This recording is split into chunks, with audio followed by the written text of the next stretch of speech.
really thank that last performer. I think he was Cynthia Matthews' nightmare musician, and I encourage him to play on the street frequently and often. I think I'll stand.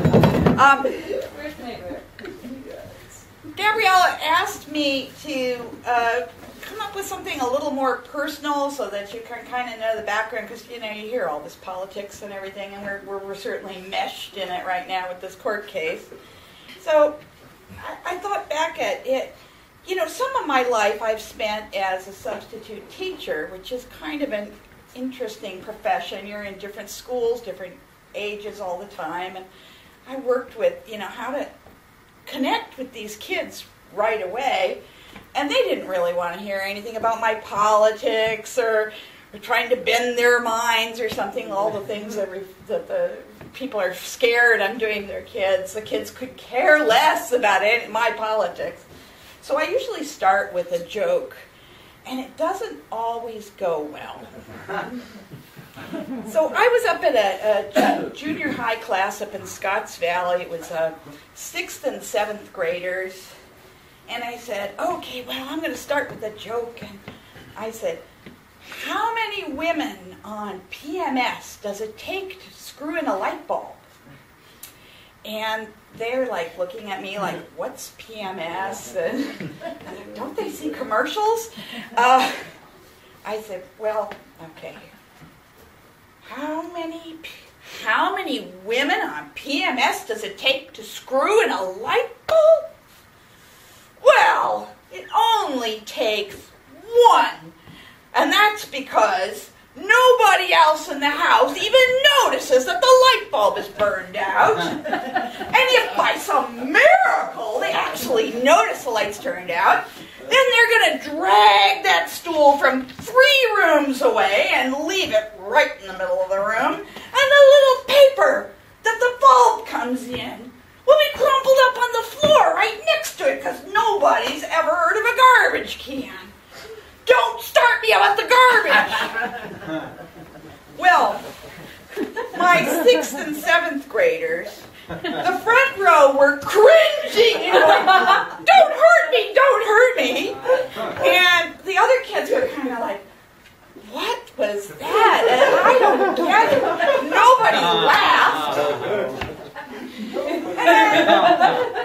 I pondered the situation and thought maybe it wasn't the best joke to use, and maybe I'll switch back to the cat joke that went over so well with other classes. So the end of the day comes, and I'm writing my notes to the teacher and everything, and the principal shows up.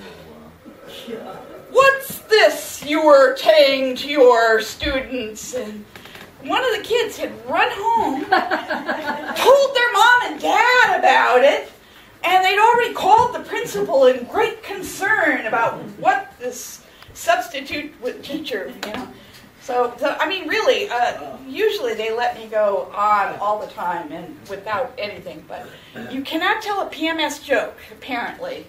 Apparently, she said, I think this age group, they're too young to learn about PMS. And so it's a rugged view.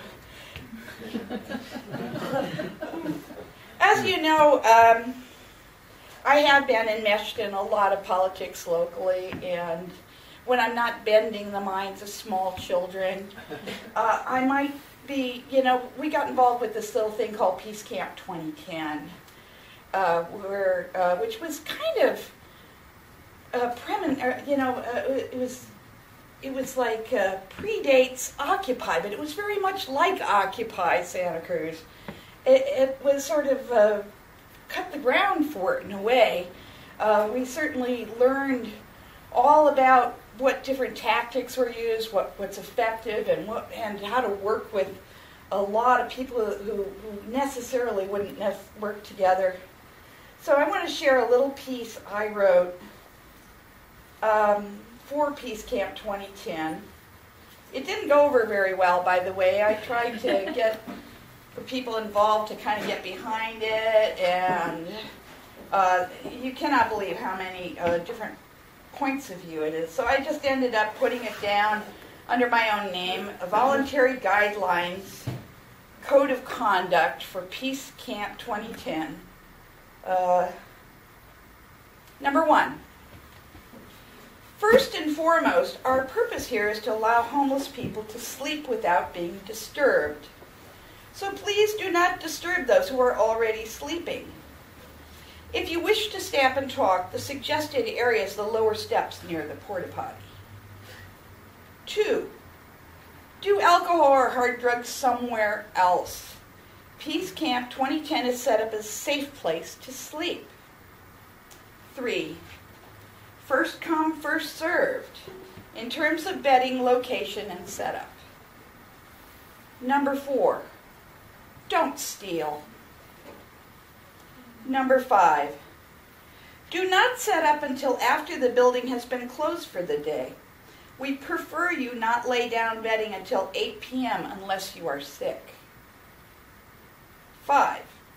Have everything neatly stowed and all trash picked up by 8 a.m. 6. Do not block or obstruct locked or unlocked doorways, sidewalks, or wheelchair ramps at any time. Doors must open in case of fire. Make sure the door can be opened. 7. Share your things. 8. Don't fight. 9. Respect all sheriff's deputies, bailiffs, court personnel, county building workers, maintenance staff, and members of the public who come to use daytime services. We want their support. 10. Bring water and food whenever possible, but we have very little storage for food, so don't go crazy bringing food donations that cannot be consumed directly. 11. Beware the sprinklers. All lawns are heavily watered. Prepare in advance if sleeping on the lawn to protect yourself from sudden, expected showers, rain, heavy at times. 12. The world is watching. We can be the change that people want to see. Don't be an idiot. 13. Talk to the media.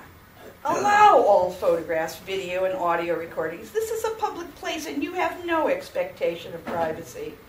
You can ask not to be interviewed or photographed, and they might respect your wishes. Ask for their business cards so we know who we are talking to. 14. Bring sheets of cardboard to sleep on. 15. Watch your stuff.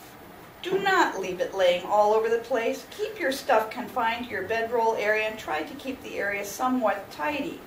The media will take photos of the messiest person and put that on the front page. 16. Smoking is allowed in the area. Please use some of the last existing public ashtrays in the city of Santa Cruz. 17. Wash your hands. Ed's Porta Potty has a hand washing station. The number one way to prevent the spread of disease is hand washing. You may brush your teeth there as well, but do not drink the water. 18. The county camping ordinance does not apply to the courthouse lawns. You may sleep or cover yourself with a blanket, and no police officer has the authority to prevent you. Technically, setting up a tent is legal, but we ask that if you do so, to take it down by 8 a.m. on weekdays. 19. Our success depends on not generating complaints or ill will toward county staff. Focus our criticism on the city government, city police, and downtown merchant associations as the main obstacles to ending the sleeping and blanket bans. 20. All are welcome. There's no legal way to discriminate anyway, so get over it.